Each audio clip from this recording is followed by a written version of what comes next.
Office de radio et télévision du Mali, bienvenue sur notre antenne à Bamako, il est 7 heures.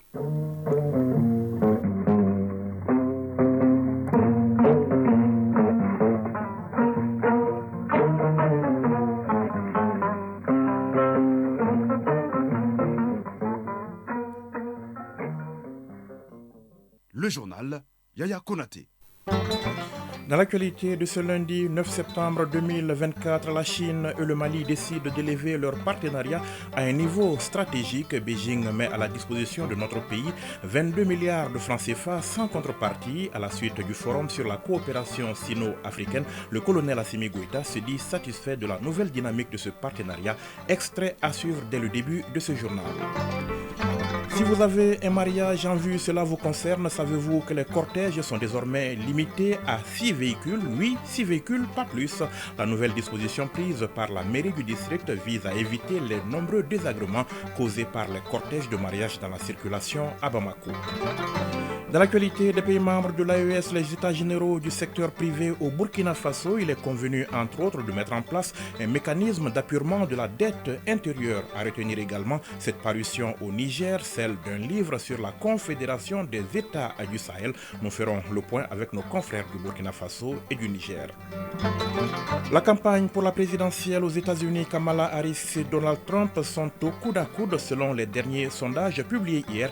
Les deux partis préparent activement le face-à-face de demain 10 septembre, un débat télévisé qui sera sans doute un des moments les plus décisifs de la campagne. Les sports Eswatini Mali en football, c'est demain en Afrique du Sud. Match comptant pour les éliminatoires de la CAN Maroc 2025. Le Burkina Faso lui rencontre le Malawi ici à Bamako. Au menu également de la page des sports, l'inauguration aujourd'hui à Mopti du stade Barima Bokoum rénové et la Supercoupe Colonel Assimi Goïta. La dernière journée de la phase de poule démarre demain. On en parle avec Fotigi Tunkara en fin d'édition. Mesdames, Messieurs, bonjour. La Chine et le Mali décident de relever donc leur partenariat à un niveau stratégique. En attendant, l'Empire du Milieu va mettre à la disposition du Mali l'équivalent de 22 milliards de francs CFA sans contrepartie. Ce sont là quelques-unes des retombées de la visite à Beijing du président de la transition, le colonel Assimi Goïta, à l'occasion du forum sur la coopération sino-africaine. À l'heure du bilan, le chef de l'État s'est dit plutôt satisfait. Je vous propose de l'écouter au micro de Ibrahim Traoré. Nous avons répondu à l'invitation du président Xi Jinping pour participer au 9e forum du sommet Chine-Afrique, qui est une grande rencontre de partenariat entre la Chine et ses partenaires africains. Donc, en marge de ce sommet, on a été reçu par le président Xi Jinping pour faire le point de notre coopération. La Chine et le Mali entretiennent des relations de fraternité, des relations qui sont vieilles plus de 60 ans. Et ces relations ne cessent de se renforcer davantage. Et ces relations portent, entre autres, au niveau de la défense et la sécurité, au niveau de l'éducation, au niveau de l'agriculture, au niveau du secteur énergétique. Donc pratiquement tous les domaines intéressant la vie de nos populations. Donc nous avons fait le point de cette coopération, mais aussi sur demande du président Xi Jinping, il a été décidé d'élever le niveau de notre partenariat à un partenariat stratégique.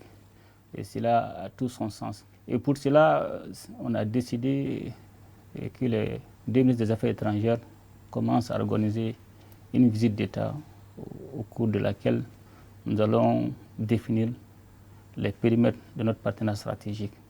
Aussi, nous avons discuté de certains nombre de projets qu'on devait finaliser. Il s'agissait d'avoir le financement de SAFODE et cela a été un acquis. Mais aussi, le président Xi Jinping a décidé d'offrir à peu près un montant de 22 milliards sans contrepartie au peuple malien. Donc dans ce montant, il y a aussi une partie qui sera orientée vers les sinistrés des différents cas d'inondation. Aussi, il y a un autre montant qui a été aussi accepté, qui était en instance depuis 2018-2019 et que nous sommes parvenus vraiment à ressusciter. C'était le montant destiné à la constitution de la nouvelle Assemblée nationale et aussi le centre de plaie diabétique. Donc nous sommes aussi à peu près de 25 milliards à peu près. Donc nous tenons vraiment à remercier le président Xi Jinping pour cette donation. Le plus important avec la Chine est que nous, aujourd'hui, nous partageons un certain nombre de principes et de valeurs avec la Chine, notamment le respect de la souveraineté de nos États, la prise en compte des intérêts de nos peuples et surtout la non-ingérence dans les affaires intérieures. Donc cela nous a permis de continuer à discuter et nous allons toujours voir toutes les possibilités qui peuvent nous permettre d'avancer dans ces partenariats stratégiques. Assimi Goïta, extrait de son interview bilan à l'occasion de sa visite en Chine où il a pris part au FOCAC, le forum sur la coopération sino-africaine. 7h05 à Bamako, je vous invite à présent à faire un petit exercice de logique. S'il est vrai que les dimanches à Bamako sont jours de mariage et qu'il n'y a presque pas de mariage sans cortège, les dimanches à Bamako deviennent du coup jours de cortège. Si les cortèges de mariage sont source d'accidents et de désagréments dans la circulation, circuler les dimanches à Bamako devient un casse-tête pour tous. C'est bien la mairie du district dit stop, elle siffle la fin des cortèges sans fin. Désormais, le nombre de véhicules dans un cortège de mariage est limité à 6 et les contrevenants s'exposent à des sanctions. Tchemoko Konate. Les cortèges de mariage sont désormais limités à 6 véhicules. Tout contrevenant s'exposera aux sanctions pénales et ou financières. La mesure émane de la délégation spéciale de la mairie du district de Bamako.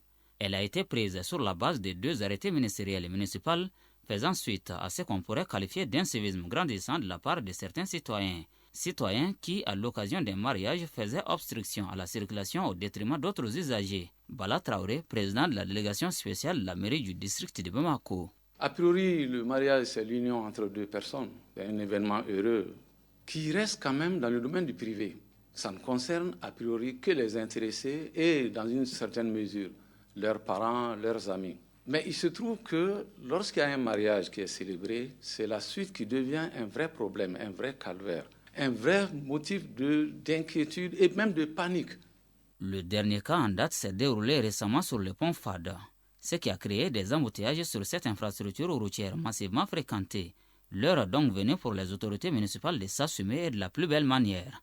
Tout le monde constate le phénomène, tout le monde condamne, ça gêne tout le monde, mais tout le monde le regarde faire. Et là, ce n'est pas normal. Il faut bien que quelque part, à un niveau donné, que quelqu'un assume, et c'est de notre responsabilité. Avec la loi 005 du 13 mars, on a les mêmes compétences, les mêmes pouvoirs qu'un maire. Et il revient à la mairie de prendre les dispositions par rapport à la vie de la cité, à la vie de la capitale. La police municipale est tenue de veiller à l'application de cette mesure, dont le non-respect expose à des sanctions. Dans ce travail de répression, elle sera appuyée par la police nationale. Toutefois, en attendant de passer à la vitesse supérieure, il s'agit de procéder à un exercice de pédagogie qui a déjà commencé. Ils arrêtent les cortèges, ils leur expliquent. Messieurs, le cortège n'est pas interdit. Toutefois, s'il vous plaît, limitez-vous à tel nombre de véhicules. A priori, nous ne voulons pas aller dans la méthode coercitive. Lorsque nous avons saisi la direction, le directeur même, tout de suite, il nous a assuré son soutien. Il a renforcé nos éléments avec des éléments de la CCR, des éléments du GMS, pour une bonne application. Sensibilisation ou pas, en tout cas, les citoyens, du moins les quelques-uns que nous avons approchés, affirment reconnaître les bien-fondés de la mesure. Nohom Koulibaly, citoyen. Ça limite beaucoup de choses, comme les accidents, les emboutages. Petit à petit, ils vont comprendre. Comme notre société, pour les faire comprendre quelque chose, c'est un peu difficile, quoi. Mahamadou Sangare, nouveau marié. Apparemment, c'est une bonne mesure. Ça doit être limité, vu les accidents de la circulation, en même temps, l'excès de voitures, avec les motos également. Je souhaite également que la population applique. Sangare Djenabou Dissa, nouvelle mariée. La mesure est bonne. C'est une meilleure solution pour la population. Mahamadou Sissoko, nouveau marié. Je suis d'accord avec cette initiative. Ça évite beaucoup d'embouteillages et ça évite beaucoup aussi d'accidents aussi. Ça m'a vraiment plu. Bala Traoré, président de la délégation spéciale de la mairie du district de Bamako. Nous avons été agréablement surpris de constater quand même que les intéressés, même beaucoup, semblaient avoir compris le bien fondé de la mesure et nous n'avons pas senti jusqu'ici une grande résistance. Nous n'avons pas été confrontés à des cas où les gens disent non, nous allons quand même prendre tant de véhicules. Non, nous n'avons pas eu de résistance. Pour l'heure, cette mesure restrictive du nombre de véhicules à l'occasion des mariages ne prend pas spécifiquement en compte les engins à 2 roues. Cependant, le président de la délégation spéciale annonce qu'elle leur sera étendue très prochainement. Tout cela pour la sécurité des usagers de la route.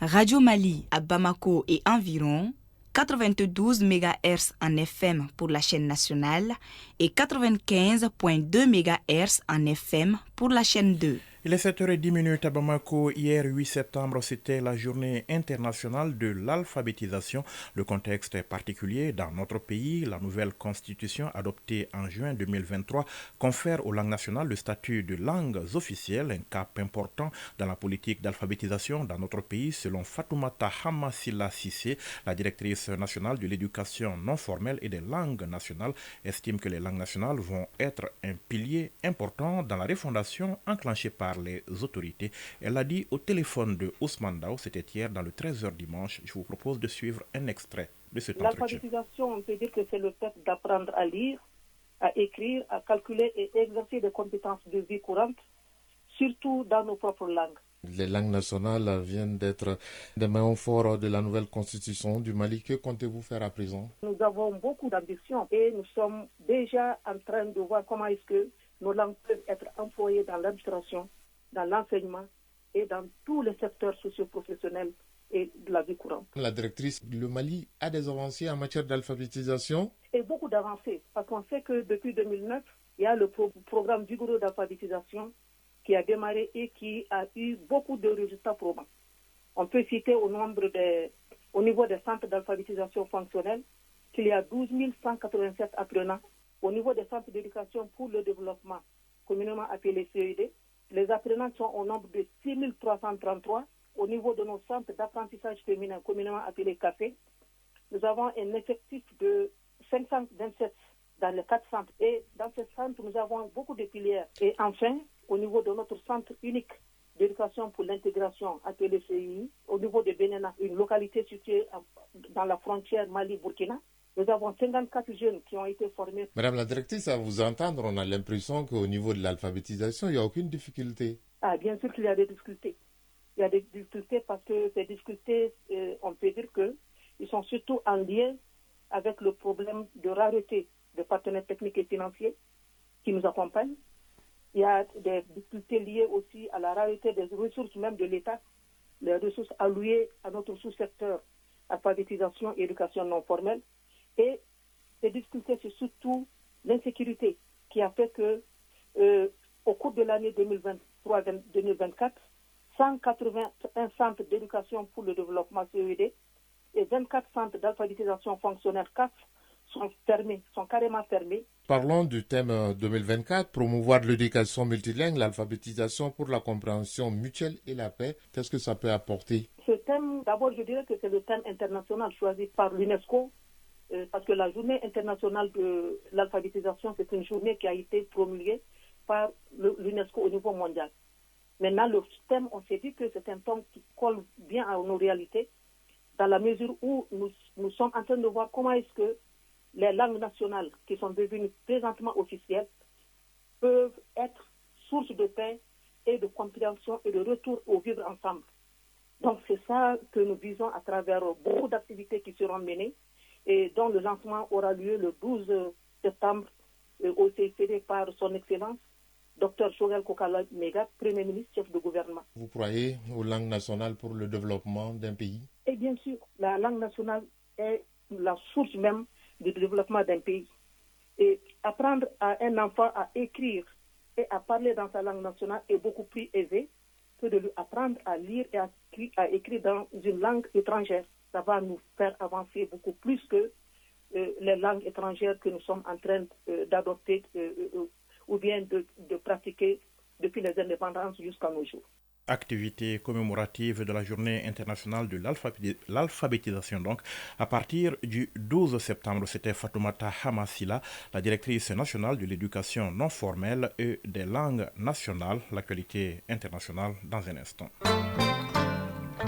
L'actualité hors de nos frontières, à présent au Sénégal, une nouvelle arrestation qui fait couler beaucoup d'encre et de salive, celle de Cheikhouna Keïta, l'ancien patron de la direction de l'Office central de répression du trafic illicite des stupéfiants et désormais président du mouvement Force de l'aile Askanwi, une voix très critique du pouvoir en place. Il est accusé d'avoir diffusé de fausses nouvelles à propos de l'exécutif. Il s'agit de propos tenus lors d'une émission. Cheikhouna Keïta a en effet fait état de rumeurs sur une supposée bagarre entre le président Bassirou Diomaye Faye et son premier ministre Ousmane Sonko. Fin août, il avait d'ailleurs déjà été interrogé à ce sujet par la police. Vendredi 6 septembre, le parquet est allé plus loin en réclamant son arrestation pour diffusion de fausses nouvelles, inacceptable dans une démocratie, estime Seydi Gassama, le directeur exécutif d'Amnesty Sénégal. En Algérie, le président sortant, réélu au premier tour pour un second mandat à la tête du pays, Abdelmajid Tebboune remporte 94,65% des voix selon l'autorité électorale. Les deux autres candidats en lice, le chef du parti islamiste modéré, le MSP, Abdelahi Hassani, et Youssef Aouchiche, leader du Front des forces socialistes, le plus vieux parti d'opposition, ont obtenu respectivement 3,17 et 2,16% des voix. Au Soudan, 21 personnes ont été tuées hier dans des tirs imputés aux paramilitaires sur un marché de Sénar dans le sud-est au lendemain du rejet par les dirigeants du pays d'une force indépendante pour protéger les civils. Le réseau de médecins soudanais a en outre fait état de plus de 70 personnes blessées dans cette attaque qu'il a attribuée aux forces de soutien rapide, les FSR, les paramilitaires aux ordres du général Mohamed Hamdan Daglo qui combattent contre l'armée du général Abdel Fattah al-Burhan. Le Kenya, des tests ADN destinés à identifier les victimes de l'incendie survenu jeudi soir dans le dortoir d'une école dans le centre du pays débutent aujourd'hui en même temps qu'un deuil national de 3 jours. 21 garçons ont péri au cours de ce drame et 17 autres sont portés disparus. Un drame qui suscite des doutes au sein de la société civile quant à l'efficacité des normes de sécurité dans les écoles kenyanes. L'incendie s'est déclaré jeudi vers minuit dans un dortoir où plus de 150 garçons dormaient. 19 corps ont été retrouvés dans les ruines du bâtiment calciné et 2 autres garçons sont morts à l'hôpital. Selon la police, les corps retrouvés carbonisés n'étaient pas reconnaissables et les familles attendent dans l'angoisse de connaître le sort de leurs enfants.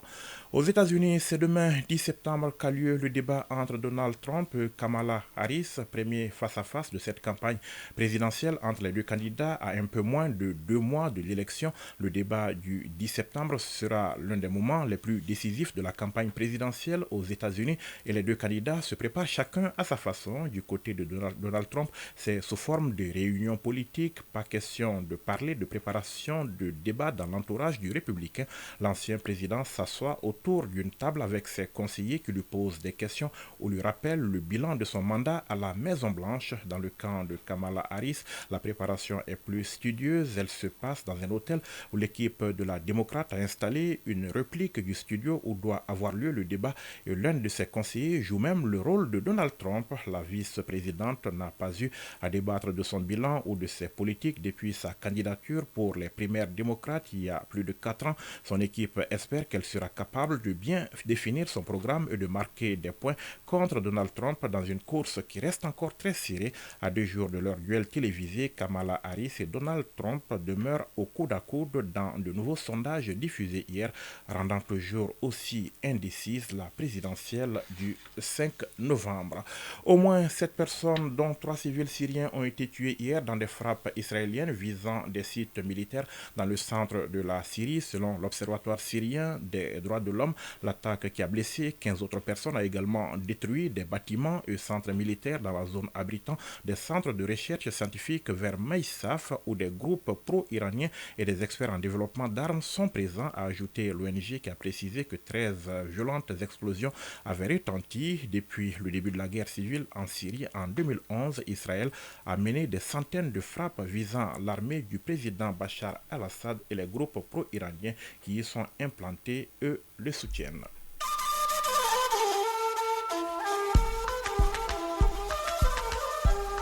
AES Actualité.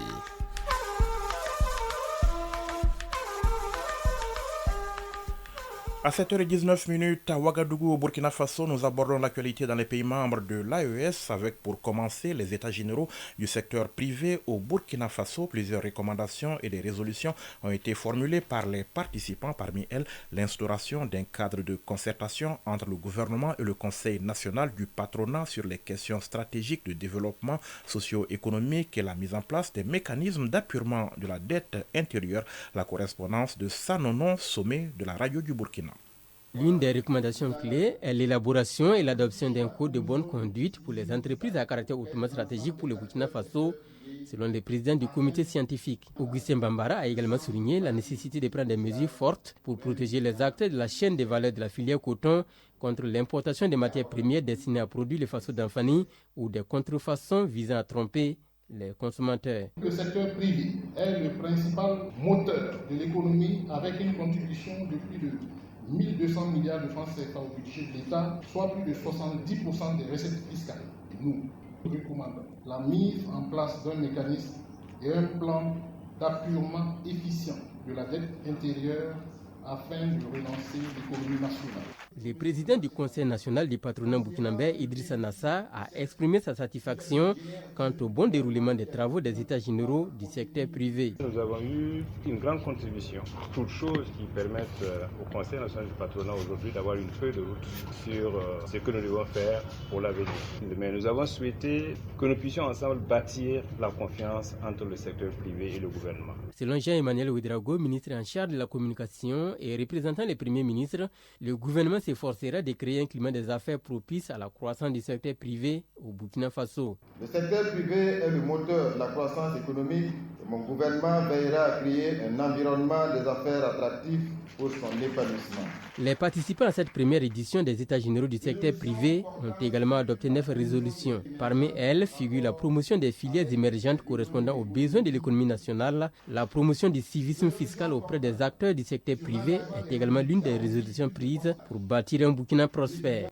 Et au Niger, c'est une nouvelle publication qui retient l'attention. Il s'agit d'un livre intitulé « La Confédération des États du Sahel », un ouvrage qui parle donc de la naissance de cette alliance et du parcours de ses dirigeants. Le vernissage a eu lieu ce week-end. Garba Adamou de la radio du Niger. Ce livre qui vient de faire son apparition est le fruit d'une année de réflexion et de recherche de la part de son auteur, qui a bénéficié des idées de plusieurs personnalités, parmi lesquelles figurent des militaires. Il met en lumière la volonté et la détermination des dirigeants de l'AES à reconquérir la dignité du Sahel. Abdou Badji Ibrahim, auteur du livre. Cet ouvrage est dédicacé aux leaders ainsi qu'aux vaillants peuples de la Confédération AES qui se sont illustrés en tenant la dragée haute aux forces impérialistes et à leurs valets locaux dans le combat engagé pour arracher la souveraineté de nos 3 États. Des dirigeants plus que jamais déterminés et engagés à rendre au peuple de la Confédération AES leur liberté, leur souveraineté, leur personnalité, leur dignité d'Africains. Les participants à ce vernissage ont encouragé l'auteur et apprécié le livre à juste titre. Cette fresque constitue une capture d'événements essentiels dans la marche de 3 peuples, de 3 États, marche triomphale vers la souveraineté. Ce qu'il a initié, c'est très bien pour toutes les générations en réalité, parce que ça va aider les jeunes, et également les personnes âgées. Depuis les indépendances jusqu'à nos jours, l'histoire des pays du Sahel, sous l'influence de l'impérialisme, est moribonde. Avec l'alliance des États du Sahel, l'espoir est permis d'avoir une histoire à raconter aux générations futures.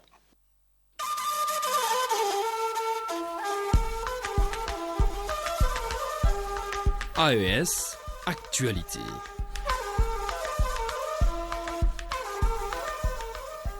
À 7h23, un mot du mouvement syndical dans notre pays avec l'Union nationale des travailleurs du Mali qui met l'accent sur la formation.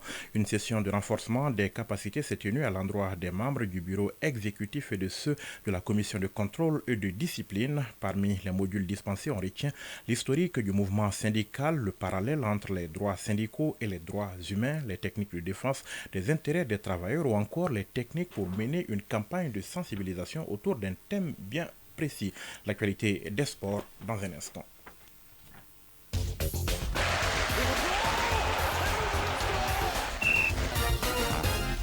L'actualité des sports donc avec tout d'abord la deuxième journée des éliminatoires de la CAN Maroc 2025. Les Aigles du Mali affrontent demain les Swatini en Afrique du Sud. C'est à partir de 13h temps universel.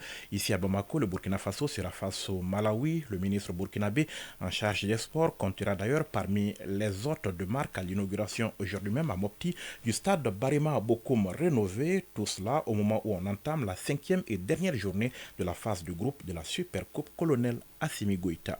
L'actualité des sports sous la plume de Fotigui Tunkara. En déplacement en Afrique du Sud, les Aigles du Mali affrontent demain mardi les Swatini au compte de la deuxième journée des éliminatoires de la CAN Maroc 2025. Le coup d'envoi du match est prévu pour 13h temps universel sous la direction des arbitres rwandais. Arrivés dimanche tôt le matin à Johannesburg, les Aigles du Mali et leur encadrement se sont vite mis à la tâche en effectuant leur première séance d'entraînement dans l'après-midi. Les Aigles procèdent d'ailleurs à la reconnaissance du terrain cet après-midi en Bombela. Les nouvelles des Aigles avec nos envois spéciaux en Afrique du Sud, Arjumatina et Gauss Touré. En Afrique du Sud, plus précisément au stadium Bombela à plus de 300 km de Johannesburg, que se jouera ce mardi le match Eswatini-Mali au compte de la deuxième journée des éliminatoires de la CAN Maroc 2025. Les Aigles, au lendemain de leur rencontre face au Mozambique, ont quitté Bamako samedi vers 14h30 pour arriver à Addis Abeba après 6h30 de vol. Juste après, la délégation malienne de 39 personnes composée des joueurs, des dirigeants et des responsables du département en charge des sports a pris la direction d'Afrique du Sud pour arriver à Johannesburg à 5h, heure locale. Le sélectionneur Tom Saintfit et ses joueurs ont ensuite pris la route pour Mbombela, précédemment connu sous le nom de Nelspruit, situé à 330 km de Johannesburg, là où les Swatini recevra le Mali ce mardi à 15h, heure locale, soit 13h, heure de Bamako. En attendant de faire la reconnaissance du stadium de Mbombela de Nelspruit ce lundi, le nouveau capitaine des Aigles Yves Bissouma et ses coéquipiers ont procédé à une séance de décrassage de quelques minutes. Afrique du Sud, Aridjumatina, Gaussou H. Touré pour l'URTM. Dans l'autre match de ce groupe I, toujours mardi, le Mozambique accueillera la Guinée-Bissau à partir de 13h également. C'est dire que ces deux matchs, Eswatini-Mali et Mozambique-Guinée-Bissau, se joueront en simultané. Faut-il le rappeler, le groupe I est pour le moment dominé par la Guinée-Bissau avec 3 points devant le Mozambique et le Mali 1 point chacun. Les Swatini ferment la marche sans le moindre point. C'est même mardi à 19h, le Burkina Faso recevra le Malawi ici à Bamako au stade du 26 mars de Irmadio. C'est justement dans ce cadre que le ministre burkinabé des Sports séjourne dans notre pays. Il a été accueilli hier par son homologue malien. Ensemble, les deux ministres prendront part à plusieurs activités, notamment la cérémonie d'inauguration du stade Barima Bokoum de Mopti après sa rénovation par les autorités. Pour plus de détails, je vous propose d'écouter le ministre des Sports du Mali, Abdoul Kassim Ibrahim Fomba, au micro de Daouda Kone. Nous avons un espace commun, c'est l'AIS. C'est important que nous soyons là, montrer à notre frère qu'il est ici chez lui. L'autre chose, c'est qu'il est là effectivement dans le cadre de plusieurs activités. Une des premières, et ça me permet de lancer un message aujourd'hui à tous les supporters, tous les Maliens, comme ils sont sortis pour soutenir les Aigles, de sortir pour soutenir les étalons. Nous avons l'inauguration d'un stade très important pour nous, qui est le stade Barima Bokoum de Mopti. Le président a pris un engagement très fort de vouloir rénover les stades CAN.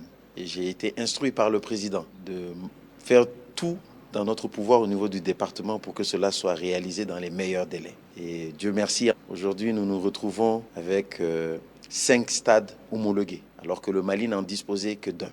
Dans leur dynamique de coopération dans ce domaine, le Mali et le Burkina entendent désormais mutualiser leurs efforts et partager leurs expériences. Pour plus de précisions, je vous propose d'écouter le ministre des Sports du Burkina Faso, Roland Sonda, au micro de Daouda Kone. Assister à certaines activités d'envergure et accompagner mon frère dans diverses activités, mutualiser nos efforts et partager nos expériences pour pouvoir développer des infrastructures sportives de qualité en vue de la relève sportive dans notre espace commun. Alors nous sommes là aussi pour l'événement phare qui concerne le Burkina Faso dans les phases de qualification pour la Coupe d'Afrique des Nations Maroc 2025. La 5e et dernière journée de poule de la Supercoupe Colonel Assimi Goïta commence demain mardi avec 2 rencontres du groupe B au stade Mamadou Konaté. En première heure à 16h, la présidence jouera contre Gao dans un match presque sans enjeu puisque les 2 équipes sont déjà hors de course pour les quarts de finale. Puis en seconde heure à 18h, le CNT affrontera Sikasso. Ces 2 équipes se disputeront l'autre ticket du groupe B pour accompagner Koulikoro en quart de finale. Je précise que Koulikoro dans la poule B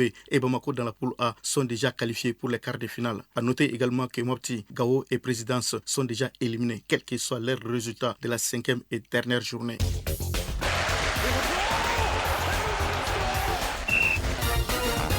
7h29, le rappel du sommaire de ce journal. La Chine et le Mali décident d'élever leur partenariat à un niveau stratégique. Beijing met à la disposition de notre pays 22 milliards de francs CFA sans contrepartie. À la suite du forum sur la coopération sino-africaine, le colonel Assimi Goïta se dit satisfait de la nouvelle dynamique de ce partenariat. Si vous avez un mariage en vue, cela vous concerne. Savez-vous que les cortèges sont limités désormais à 6 véhicules? Oui, 6 véhicules, pas plus. La nouvelle disposition prise par la mairie du district vise à éviter les nombreux désagréments causés par les cortèges de mariage dans la circulation à Bamako. Dans l'actualité des pays membres de l'AES, les états généraux du secteur privé au Burkina Faso, il est convenu entre autres de mettre en place un mécanisme d'appurement de la dette intérieure. À retenir également cette parution au Niger, celle d'un livre sur la Confédération des États du Sahel.